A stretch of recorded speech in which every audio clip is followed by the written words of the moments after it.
welcome to Storytime with Cardiff Central Library Hub. Today's story is all about a little lost dog.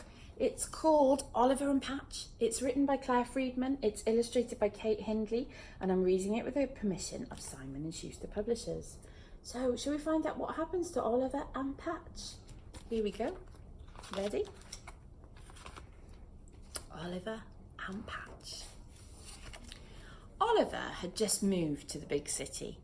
It felt strange, and his old home in the countryside seemed far, far away. I miss the green fields, Oliver sighed.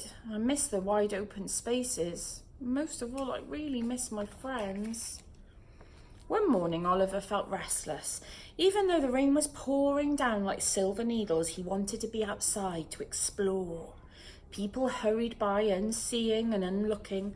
Oliver glanced about, wondering which way to go, when suddenly he saw it, bright as a poppy in a cornfield. It was a small, soggy, white ball of a dog trailing a streak of red leash. He was all alone, just like Oliver. "Hello," said Oliver. "Are you lost?" He looked at the little dog's collar tag.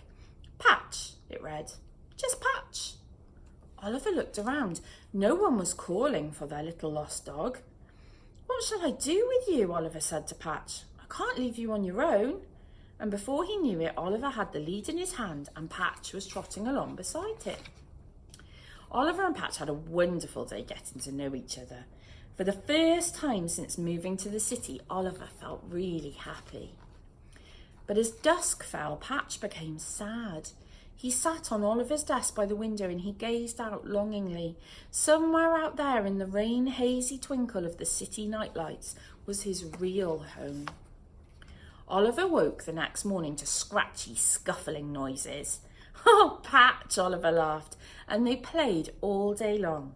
Hide and seek, tickle tummy, bury the biscuit, watering the garden, curl up and cuddle, their favourite. But at bedtime, Patch seemed sad again, and even though it made him feel wobbly, Oliver knew he had to do the right thing. So the next day he made some posters. He secretly hoped no one would see them. They said, "Found. Small white dog called Patch, likes chewing cushions, loves anything the colour red, does somersaults." He stuck up the posters and he asked at some shops and houses. "No, never see that dog before," the shopkeeper said. "No one I know is missing a dog," said his neighbours. Days slipped by and nobody called. Oliver began to believe that Patch would be his dog forever. He bought him a cosy red blanket and lots of toys. It was as if they'd always been friends. One morning it was gently drizzling and Oliver and Patch went exploring. They wandered down a narrow street past tall iron railings by an ancient church.